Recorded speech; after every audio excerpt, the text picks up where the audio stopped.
NAD, Nova Assembleia de Deus, em Nova Ponta da Fruta. Em Vila Velha, ES, Pastor Mauro Muniz, Professor Miguel, só vitórias.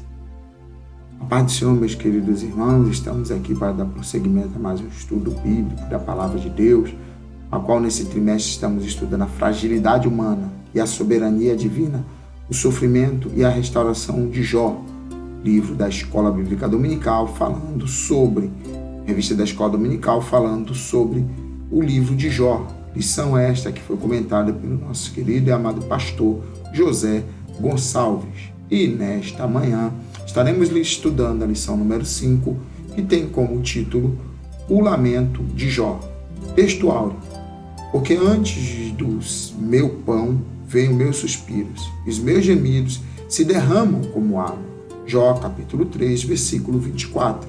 A verdade prática nos diz: o sofrimento pode nos levar à situação de extrema angústia, mas não devemos perder a esperança no agir de Deus. Pois bem, eu gosto sempre de fazer um paralelo entre o texto áureo e a verdade prática, por isso que eu gosto de botar um do lado do outro.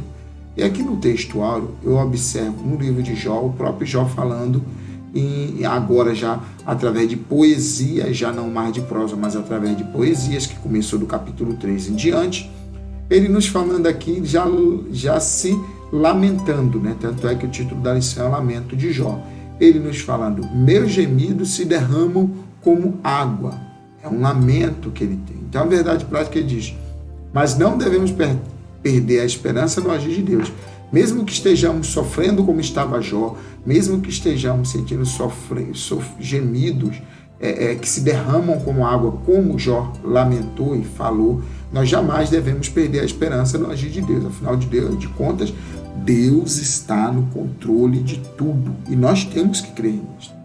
A leitura bíblica se encontra em Jó, capítulo 3, versículo 1 a 26, e o objetivo geral que nós temos que atingir no final dessa aula é explicar que Jó era humano e, como tal, tinha todo o direito de extravasar seus sentimentos, não sendo recriminado por Deus por isso. Então, Jó era humano também, e o sofrimento dele era algo que nós poderíamos dizer quase que sobre-humano, e ele lamentou sim, chegou até o ponto de reclamar, mas como ele era humano, ele tinha todo o direito de extravasar também seus sentimentos, e inclusive não foi reprimido por Deus por nenhuma dessas coisas, nada disso que nós vamos ver no objetivo, no geral da nossa lição nesta manhã, vamos estar estudando. Introdução. Depois de 7 dias, Jó rompeu o silêncio com um lamento. Jó mirou no dia do seu nascimento e, através de 3 perguntas, desabafou tudo o que sentia naquele momento. Por que nasci? Por que não nasci morto? Por que ainda continuo vivendo? Nesta lição, veremos a reação humana diante do sofrimento, na perspectiva dele. Se Deus era a causa de sua vida, deveria também ser a causa de sua morte, pois se dele vinha o bem, também deveria vir o mal. Aqui, introdutoriamente, o nosso comentarista ele está falando sobre a situação de Jó, que depois de 7 dias, que ele já está lá sentado no pó e na cinza, e diante dos seus amigos também já estarem com ele já 7 dias, se condoendo com a situação de Jó, ele começa a falar, e falando, ele mira justamente no dia do seu nascimento, fazendo 3 perguntas básicas, né? Por que eu nasci? Por que não nasci morto? Por que ainda continuo vivendo? Então, para Jó, se Deus era a causa do sofrimento dele, né, a causa, na verdade, da sua vida, também deveria ser da sua morte, porque, afinal de contas, a esperança de Jó não era que ele desejasse, quisesse tanto morrer. Na verdade, ele queria acabar com seus problemas. Como a maioria das pessoas que existem na vida, eles, quando chegam a um ponto de desespero tal e total, que querem acabar com a sua vida, na verdade não querem acabar com a sua vida, eles querem acabar com o sofrimento que não aguentam mais em vida.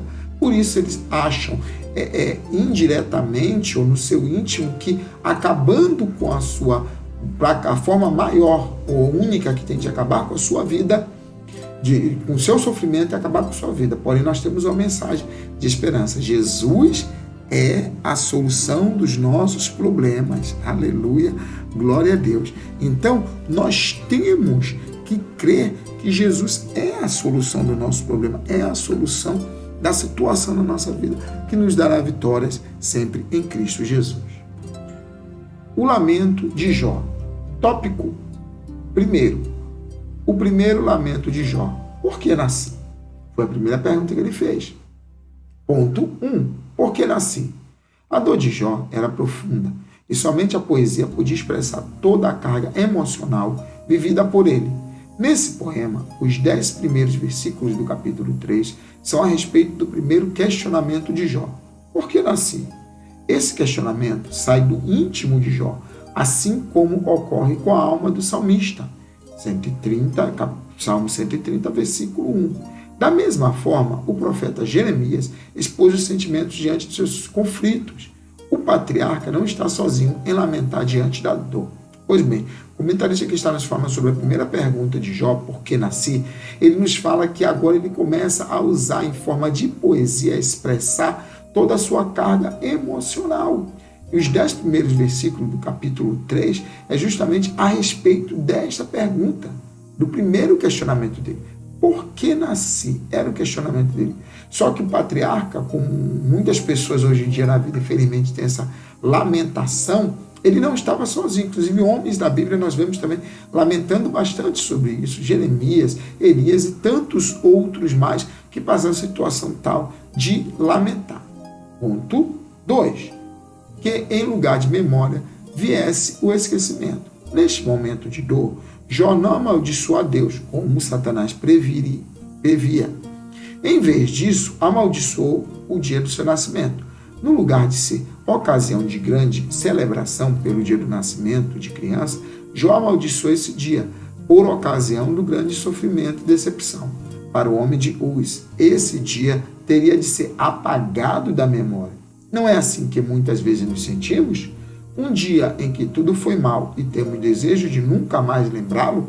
Pois bem, o comentarista aqui está nos falando que um lugar de memória viesse o esquecimento. E foi a lamúria, através de poesia de Jó.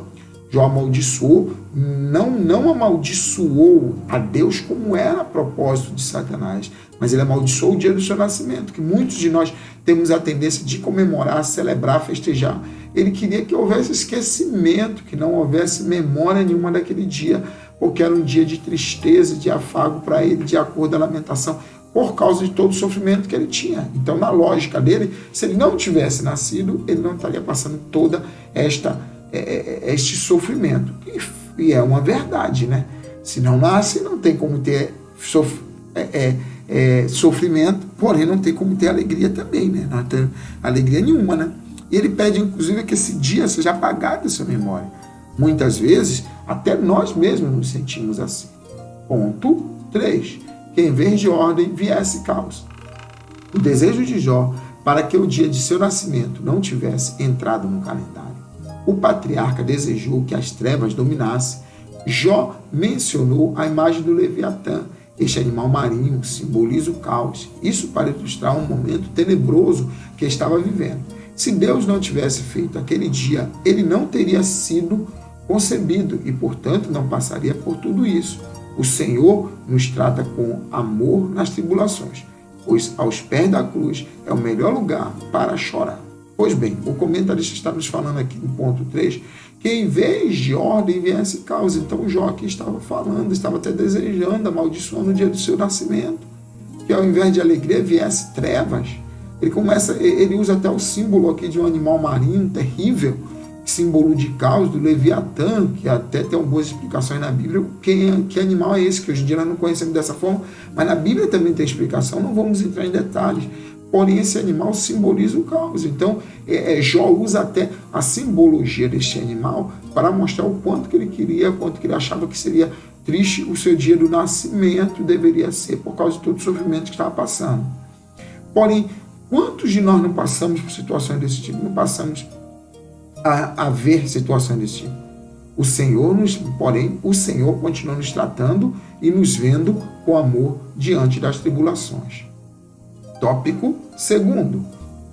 Segundo, por que não nasci morto? Esse daqui é a segunda pergunta de Jó nesse tópico. Segunda pergunta, por que não nasci morto?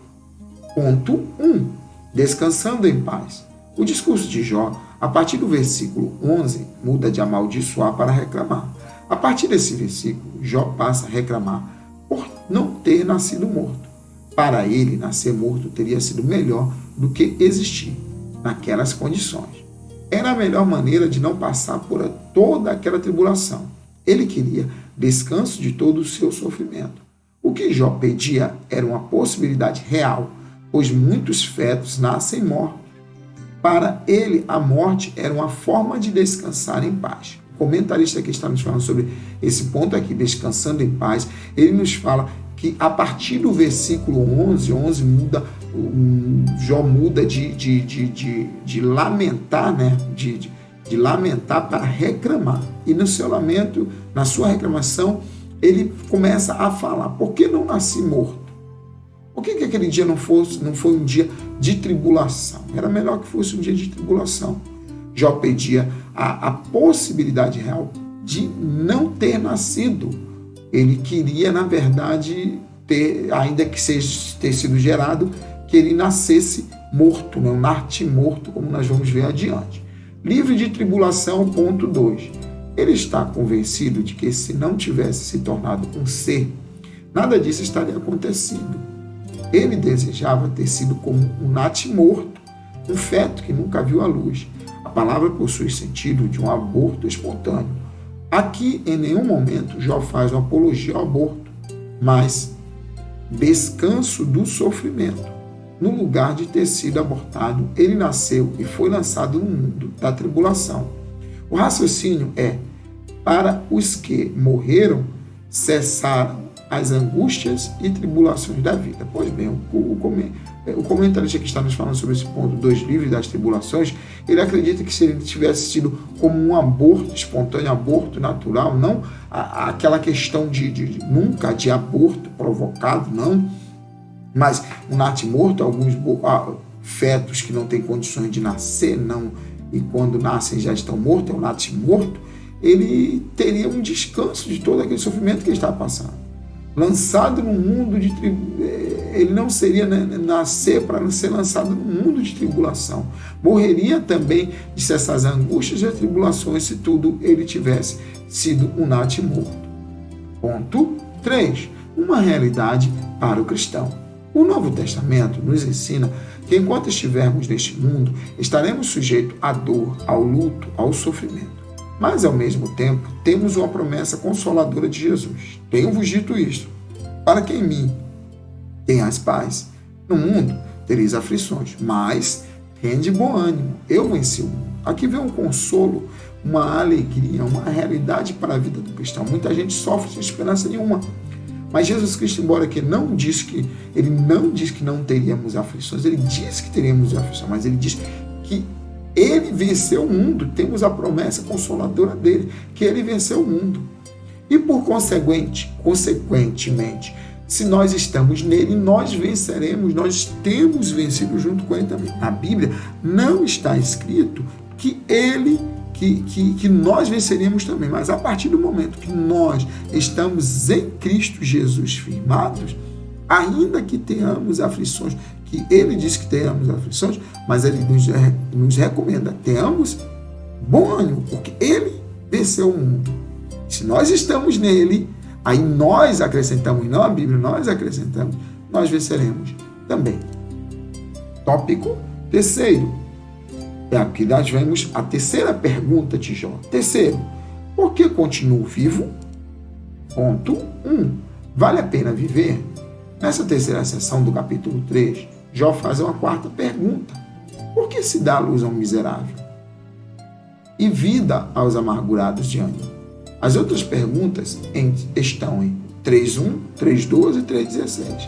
A palavra hebraica, amel, traduzida aqui como miserável, é usada no sentido de alguém cuja vida é atribulada pela miséria e que, por isso, torna-se incapaz de exercer suas funções. Em outras palavras, para Jó, a vida havia se tornado intolerável. Pois bem, o comentarista aqui da nossa lição está nos falando sobre uma pergunta: vale a pena viver? Com base nas perguntas de Jó, com base no livro de Jó, ele faz essa pergunta: vale a pena viver? Por que se dá luz a um miserável? É a tribulação, a miséria capaz de exercer suas funções. Então, quer dizer, isso aqui são perguntas, né, que está lá no livro. As outras perguntas estão nesses outros versículos desse mesmo capítulo, que Jó faz também acerca de outras coisas, acerca do sofrimento que ele estava passando. Ele se pergunta por que se dá luz a um miserável. É usado no sentido de alguém cuja vida é atribulada pela miséria. Miserável no sentido atribulado pela miséria. Não necessariamente aquela pessoa de que não vai para o céu, aquela pessoa que vive em total pobreza, mas sim a miséria do sofrimento, no sentido do sofrimento da vida. A pessoa que é incapaz de exercer as suas funções. Esse seria o sentido da palavra miserável no livro de Jó. Ponto 2. Sem o favor de Deus. Jó novamente volta a indagar. Por que se dar a luz ao homem cujo caminho é oculto e a quem Deus o encobriu? A pergunta busca o significado do sentido de todo aquele processo. Ele busca compreender o porquê de Deus permitir o sofrimento. Aqui há um paralelo em Provérbios capítulo 4, versículo 18. O caminho da sabedoria de Deus, que conduz à vida.